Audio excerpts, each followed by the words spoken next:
Hey, how's it going, everyone? This is a single segment speedrun of the first Evil Within DLC, The Assignment. We're going to be doing this on New Game Survival difficulty. If you're wondering why we're not doing Kuriyami, it's because it's literally the same thing, just besides the darkness mode. And I thought for speedrun wise and viewing wise, it would be way better to just do it on survival, because you won't be able to see much. It's not really interesting to watch. But yeah, just know that it's literally all the same. There's no difference with the enemies or, enemy positions. There's no extra enemies anywhere. It's all exactly the same. So yeah, this DLC starts Kidman. The gameplay's very, very different. This is basically a stealth-based DLC. I've got to get out of here. So there's not so much gunplay as much as the main game. There is some gunplay, but it's basically scripted. The main thing with this speedrun is the movement and the stamina management. That's gonna be like very important for this. We're gonna be doing things in a very specific way. Yeah, it's just breeze through here.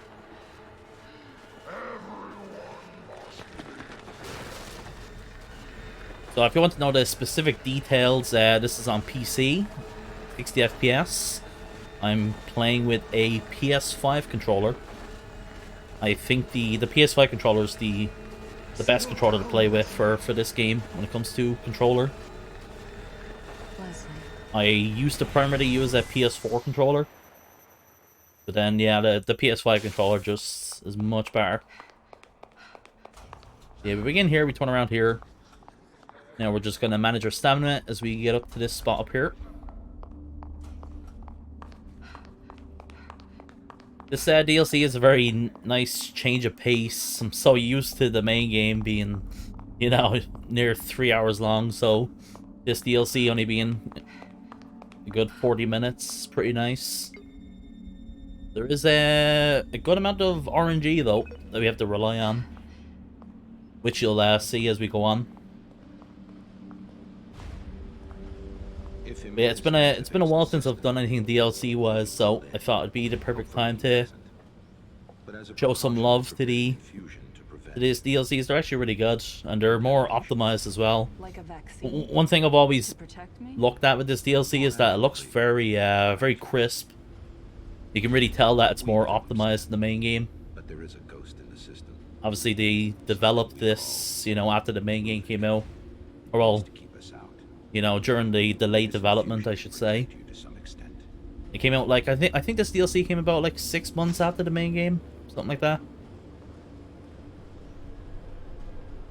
Of course, if you want to know the specific details, this DLC, both the Kidman DLCs are directed by John Johannes, who's the director of the second game. Why send me alone? You won't be. So once they Be with your team from KP. finish development of this, that's when they started on the second game. Reporting an incident at Beacon. And you can really see how, like, story-based this DLC is. In which that ties into the second game. It's way more story-based. If you look at the first game, the first main game, they purposely make the story very vague, and then once the DLC came around, they just, they use the DLC to hand you the story.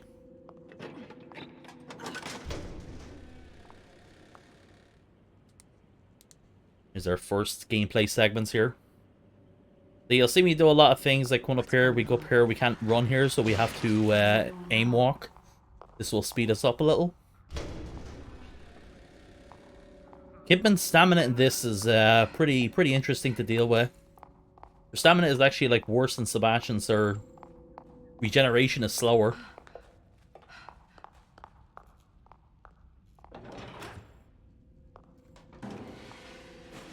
So I really have to think about when I'm gonna stop sprinting and so on to get to the next prompt or whatever.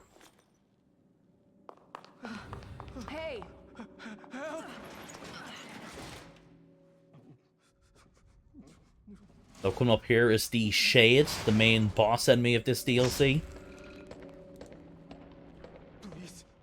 We'll have a few encounters with her.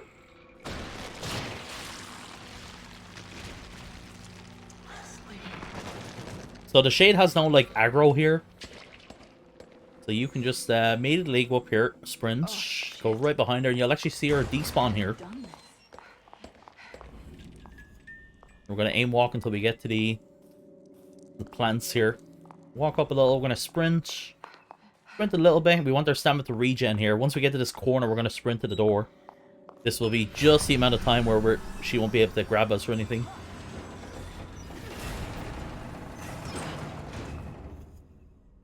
That's pretty consistent. The Haunted usually does like a melee swing, or she'll like kind of like turn around slowly to us. Here, we'll grab this bottle. That bottle will be used a lot later on. So yeah, the thing we're climbing into there has iframes once you complete the QTE. Yeah, once we come out of here, we're gonna sprint for a little bit and stop so she doesn't hear us right away. Now we're gonna sprint right now. Get into this again. Coming up here is the locker segment. The game expects you to hide in the locker, but you don't actually have to do that. So we'll go up here. Grab the keycard there. And we can actually just hide behind the door here and wait for the Haunted. For this part, we want to wait for him to walk up a little, and then we'll slightly walk, and then we'll start sprinting. Well, we won't sprint right away. We're gonna walk a little and then sprint, because we'll get tired too quickly. So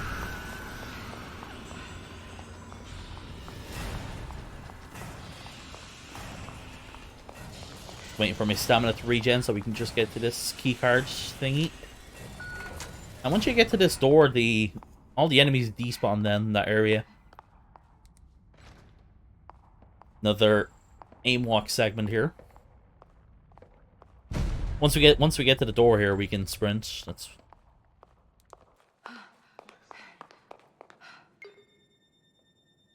Then once this completes, I'm getting ready to like aim so I can instantly turn, so we can get the computer as quickly as possible. Terminated. Analyzing data. Maybe I can force it open with the computer. There's a nice little funny thing here. You can literally just stand where I am right now,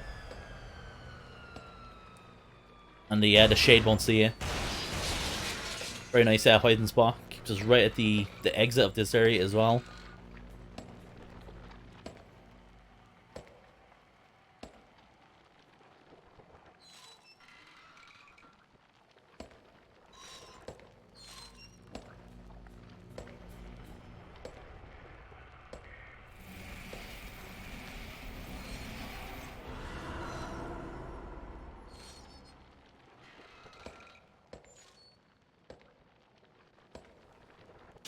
Yeah, a lot through this DLC we'll be using the flashlight to reveal areas and so on.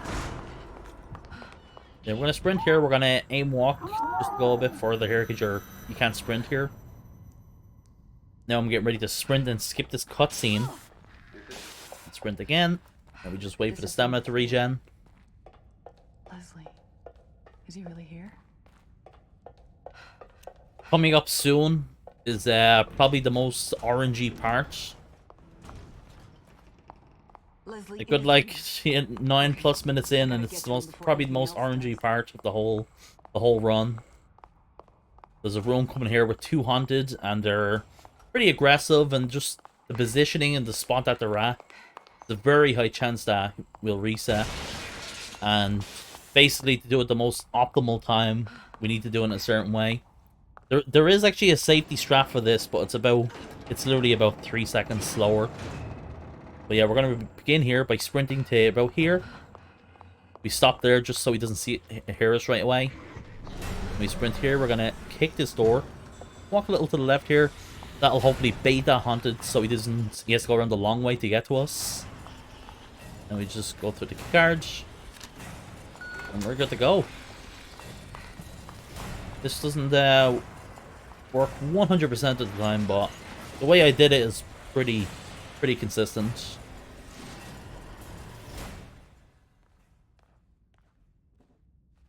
You will get it done like most of the time, but yeah, there's always just going to be that chance of failing.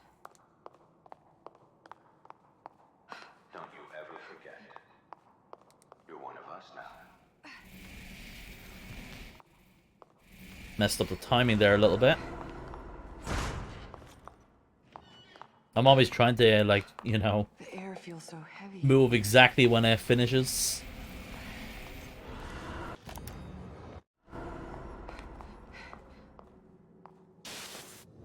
So here we can get a nice little railing jump here. Gives a bit of time. You can get 2 jumps here as well. You can jump onto the table, get an extra jump. This is really nice because it's helping our stamina. So we can get closer to here.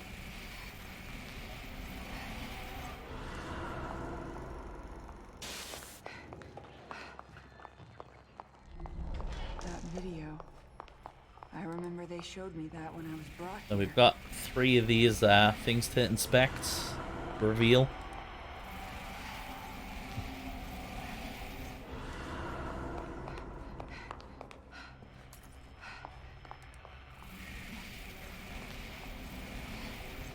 Okay, now we just run into here, skip the cutscene, wait for the shades to pass by here.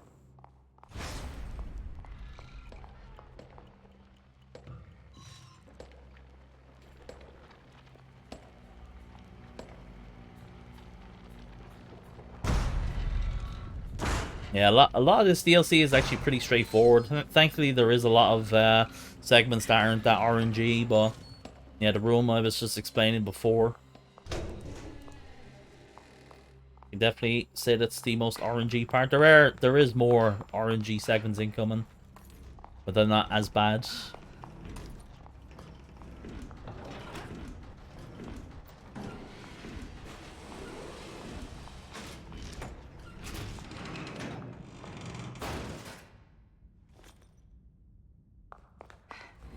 So we'll sprint up here, let our stamina regen a little just so we can make sure we get down all the way here. I'm feeling well, but look, let's just get out of here. There's something wrong with this place. That's where Leslie was before. And now those two. Where are they headed?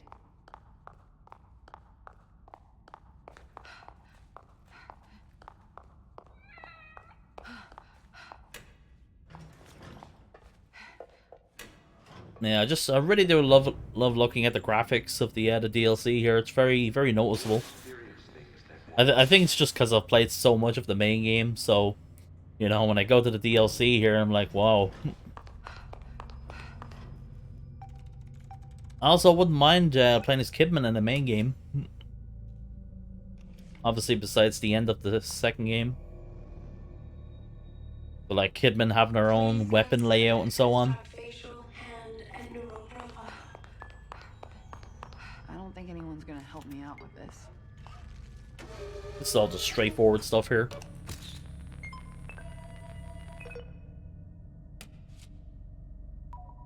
Facial profile constructed. Matches deactivated account Julie Kidman. Reinstating profile.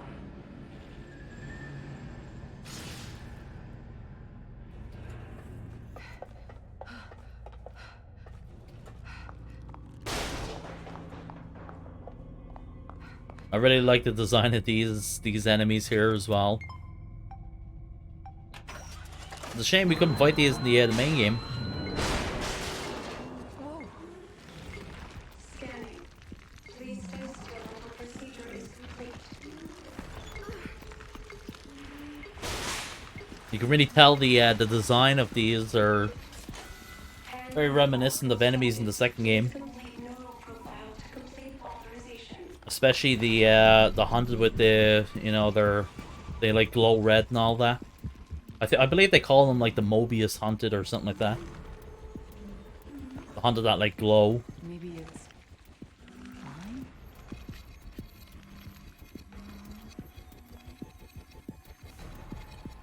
Yeah, coming up here, there's a bunch of these guys that we just saw now here. We'll use a nice sound trick to basically get around them.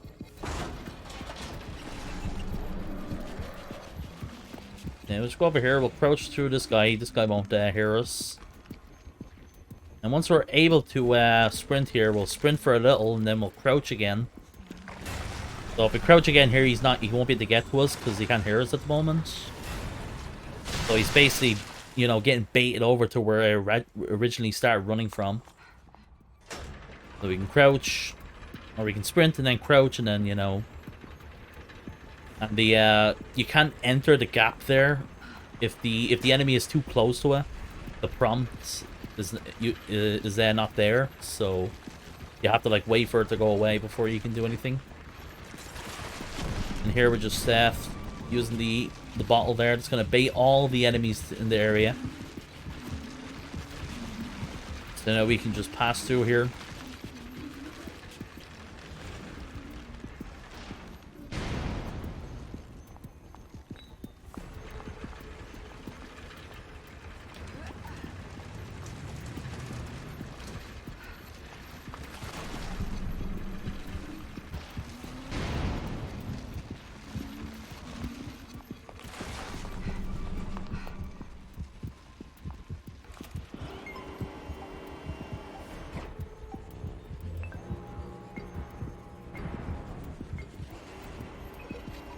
Neural profile constructed.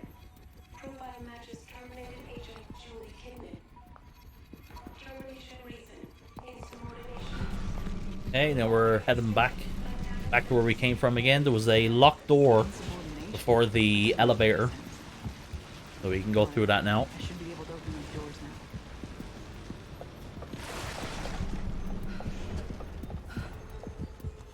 Yeah, coming up here, there's a hunt's gonna pop out of this elevator. We couldn't have the time when we move or we get bumped off them, like so.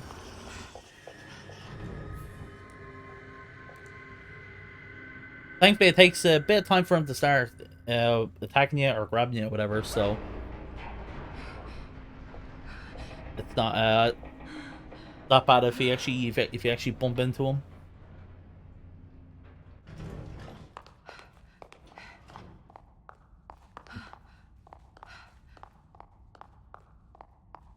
Coming up soon is probably people's most hated part of the DLC, the Shade boss fight. I actually think it's one of the most interesting parts because of the design of the fight. I like how so basically her movements are, she has like a, you know, like a pathway or whatever, but she like changes her movements depending on where you move to.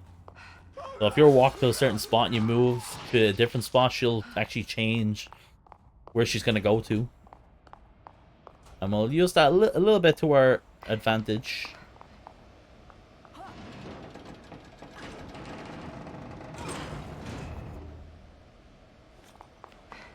So with that in mind, if you keep that in mind, you can use that to your advantage as well. So you can manipulate her to go a certain spot then. But if you want a nice cheese for this fight, just go to here, and you can sit here for most of the fight. The main idea here is to stay here and wait for her to pass by twice, and then either move out of this spot because it's gonna be there's gonna be a bunch of like electrical sparks and all that are gonna do damage to you. You can either move out of the area or just move over to where we're about to go to pretty soon here. Power restoration at 20%.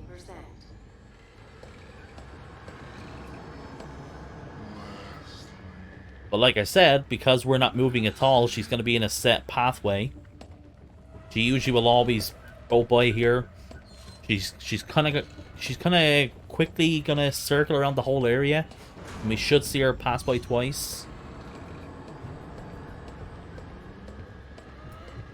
Basically, you want to move after we see the 50% pass by, I think it is. I think that's the timing.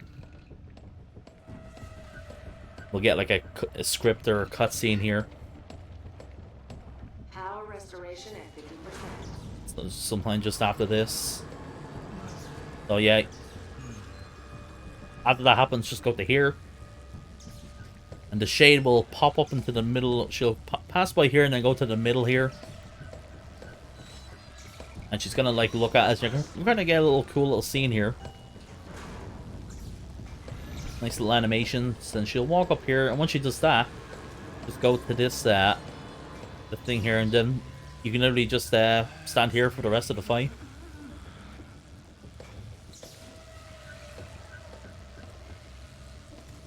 we're gonna move out here soon, and we're gonna wait a little because the shade will actually be looking at us here. It's gonna be like nudging to the side, looking at us. So we're just waiting for the elevator there, and she's like looking at us, and we can just go now. Thank you for waiting.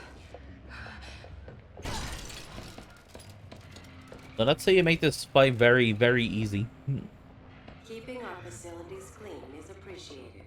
Our workplace is a fine place because of your support. I've sometimes had glitches with that shade fight at the end there, where instead of her running like into the door, she'll run the opposite way. It's kind of funny to look at. If it happens again, I'll make sure to highlight her or something.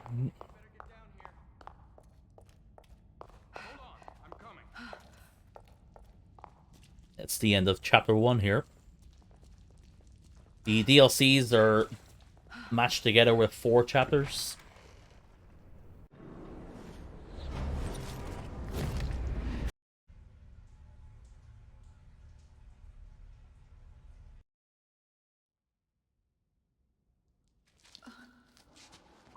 And yeah, I really love how the DLCs are crossing over the main game. Currently, we're in chapter 5 of the main game.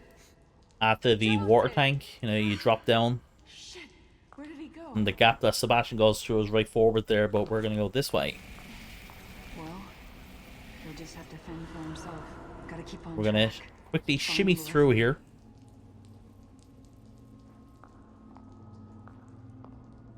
Sprint up here, we'll do some more aim walking here. His name was Ruben Victoriano, but now he exists as Rubik inside the Encephalon of Sten. Ruben was brilliant, designing the entire... Yeah, if you're wondering why we're doing this, you can't. There's a lot of these segments where you can't sprint, so aim walking is faster than just normally walking. He knows I'm here.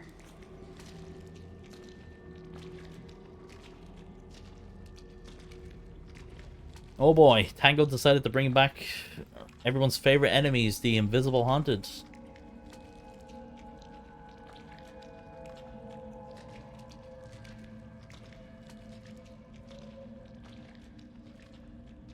Yeah, we have to wait here a little bit. Don't want this guy to see us. Basically, the timing for moving here is going to be exactly just when he passes by the corner there. That's when he's like looking away from us. Once we just get to this pallet here. We can sprint here for a bit. Once we get to like here, we'll stop. And there's a haunted right just to our right here. We don't want to be even walking. He'll actually hear us.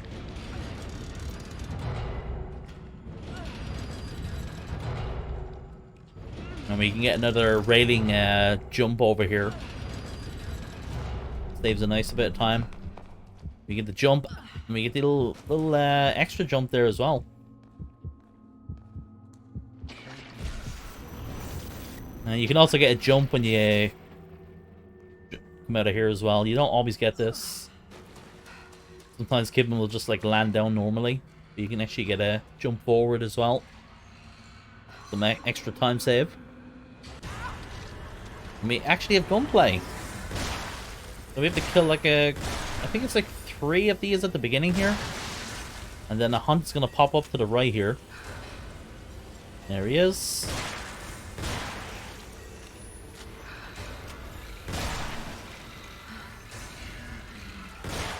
Yeah, we just kill a bunch of these. Another haunted will be incoming as well. I'm actually not sure if shooting the shade there actually saves time or anything. I would actually like to think that not shooting her will save time because, you know, she's summoning out the enemies there, so maybe letting her do that is probably quicker, so we can kill them quicker. But maybe shooting her will prevent more from happening, so it'll be quicker that way. I've never tested the fight, so just done the basic idea of, hey, just shoot them until she pops down and that's it. And yeah, we get rid of these last few here, and then the shade's gonna pop down. You can get her there with one shot there at the end. There we go. could have actually shot her there like probably a second quicker. If you aim at the right timing there, you can shoot her exactly like just literally as she pops down.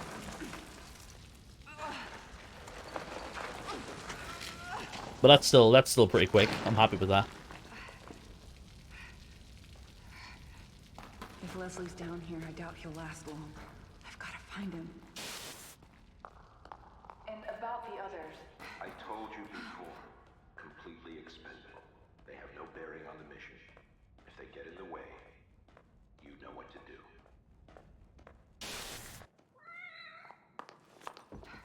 Kitty, kitty.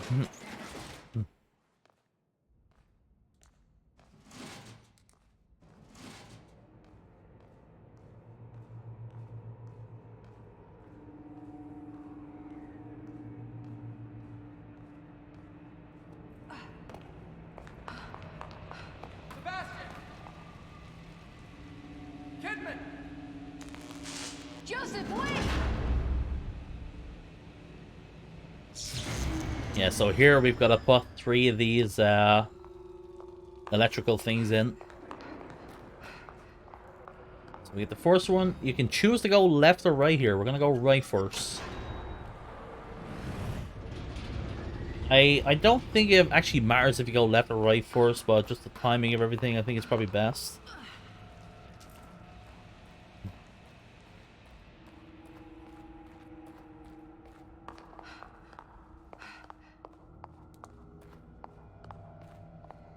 And many times I've heard you can grab this electrical thing without this door shutting. That's a little bit of a time save. Do that quick enough.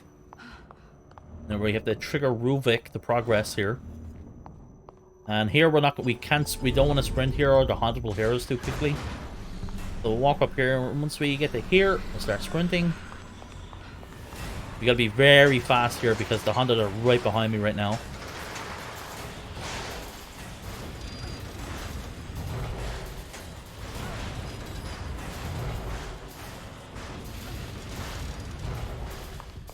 Sprint through.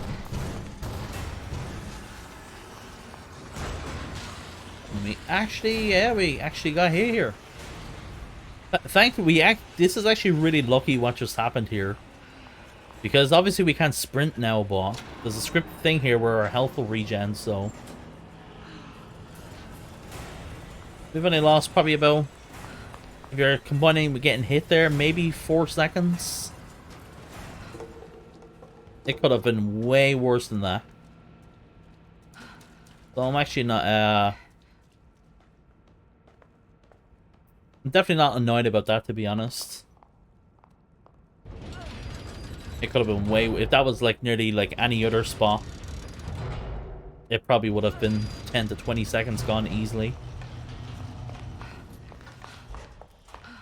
But yeah, because, you know, we jumped down a thing, we had to climb a ladder and all that.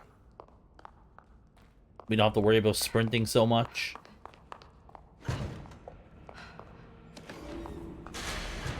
So incoming here is a trauma. We want to sprint up here and then crouch, get around them. He actually is alerted here. He usually is not alerted here. We want to prevent that from happening, but thankfully, if you time it right, you can make sure you don't get hit there. And if you're quick enough here, we can do one crank turn and then get out of that and crouch. Because we do need to wait for the trauma to go away here. So we just do that. He's going to turn here. He doesn't know where we are, so we'll just stay crouched, get to the crank and finish cranking, and he's gonna leave the area now.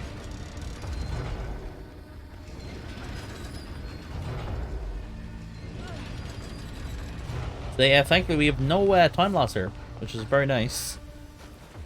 Like the trauma see me there, and the other part didn't make me lose any time or anything.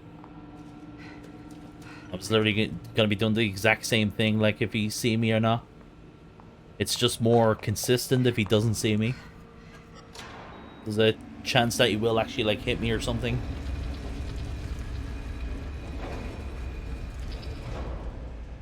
So incoming is probably, I guess you would say this is the main boss fight of the DLC, the Joseph boss fight. So to do this fast, there are, at the very beginning of the fight, there's 3 possible things that will happen, or basically 3 possible ways Joseph will move to after we use the first axe on him. And thankfully 2 of them are actually good RNG. One of them is kind of bad RNG, and it's just way inconsistent. Like, I'm not even fully sure that I can do the fight quickly if it happens, but thankfully way more chance of getting the best RNG.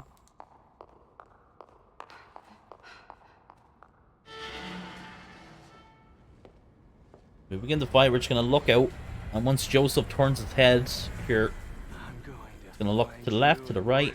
We do that, he won't see us. We just go behind him here. Once that, we grab the axe here and we sprint. I'm going to slightly run to the left here, hoping that will make him, like, go to the left here. So, like I said, there's 3 possible spots you can go to. You can go to his left there, or 2 spots to the right now. Thankfully, he's going to the one of the spots to the right. Yeah, he can either walk up here, or he can walk to the spot that I'm hiding at. In which that's the best possible RNG, but this is good RNG as well. Once he does that, we run in here. He's hearing my footsteps, so with that plus the movie, he will come into the room here. He actually usually comes here a bit quicker as well. We can immediately use the axe on him the second he comes here. So we probably could have done this like 5 seconds quicker, maybe 4 or 5 seconds quicker. But other than that, good Joseph boss fight.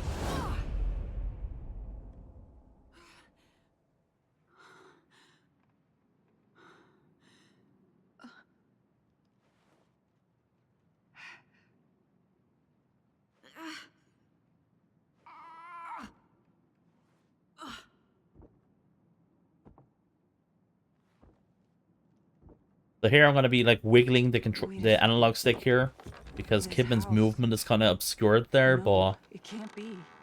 If you wiggle like your movement, she'll interrupt it.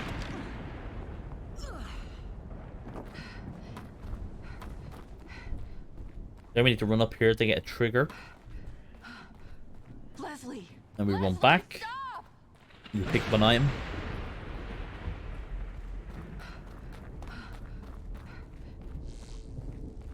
At night, I would stare up at the statue lit up in the center of town. It looked like it was cruel. So we just wait for the stamina. Life in that place.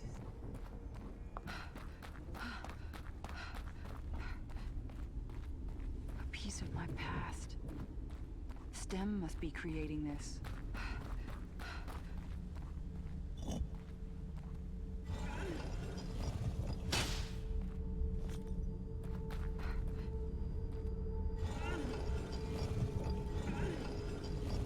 So we just set them here, and then we just go up here.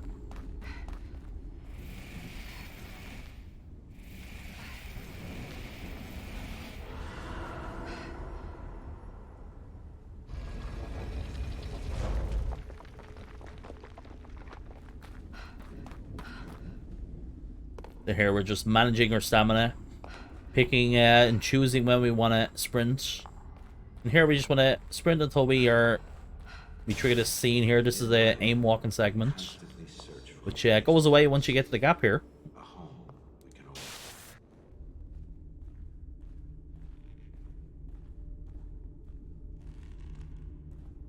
Kind of a RNG part here, a little bit.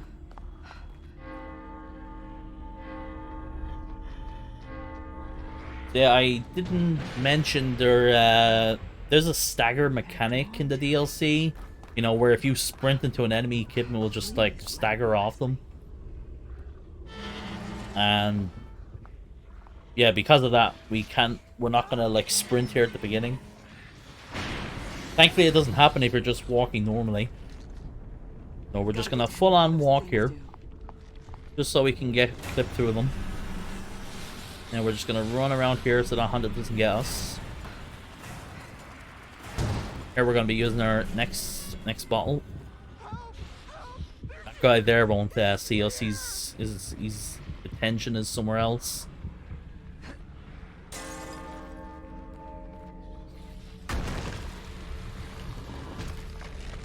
And yeah, we just use the bottle and we can just walk up here. Leslie, it's all right. It's safe now. You can let me in. Safe? It's safe now? Yeah, I say that part's RNG because, you know, the spot where you're running into the gap to where you're about to throw the bottle and all that. I've had times where the Honda were just not cooperating. But it's actually really rare. It's not anything like the segment around 10 minutes in.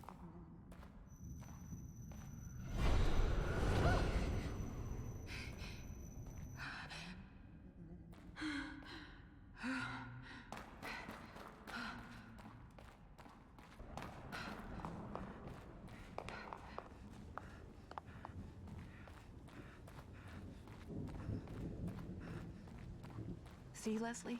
We're almost there. Just a little further. And here's the areas from Chapter 6 of the main game.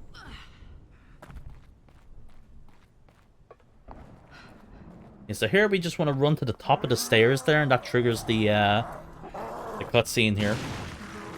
I used to think that you had to click on the gate to trigger this, but no, it actually turns out you just need to get to the top of the stairs. Don't come out until I I was actually so happy when I realized that because, you know, before I actually click on the door and it's an extra run and all that, so it's actually a good amount of time saved. There we go up here. And we're going to be collecting these in a certain order, just so we know which, you know, where they go to. I guess you could say I started. So basically I collect that one first, and then the one that's right up here. Yeah, the one on the left first, and then the one on the right. And then once we get to the spot where we put them on, the order is to put them the top right, the bottom left, and then the top left, I guess it is. Yeah, top right, bottom left. And then, yeah. Also, if you notice, I clicked on the message there. That was actually on purpose because we were actually about to get tired there, and you can prevent it from happening by clicking on the message. Come on, the church is right ahead. I didn't have to do that now, but I was a bit worried. I was looking at my stamina, and I was like, "All right, I'm gonna do it, just to make sure. I don't want to get tired." So this part here is very basic. You want to sprint, and then the second he starts like sprinting, you want to run to the right and then right into the gate. We should go.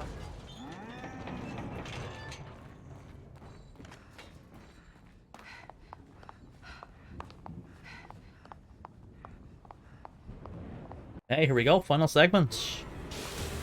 Come back, kid. You have a job to do.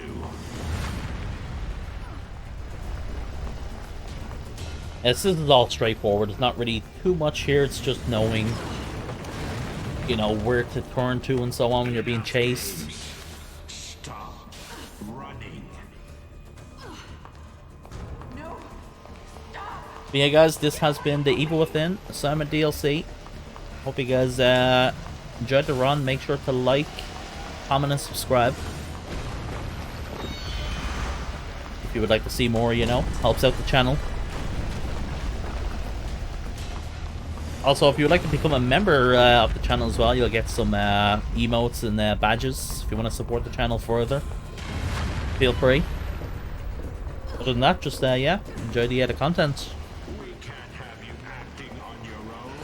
You will. This is also the world's first sub 40 minutes on the assignment. It's a pretty big deal. Very proud of that.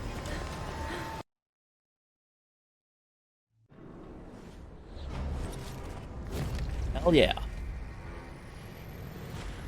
There we go. 39:23.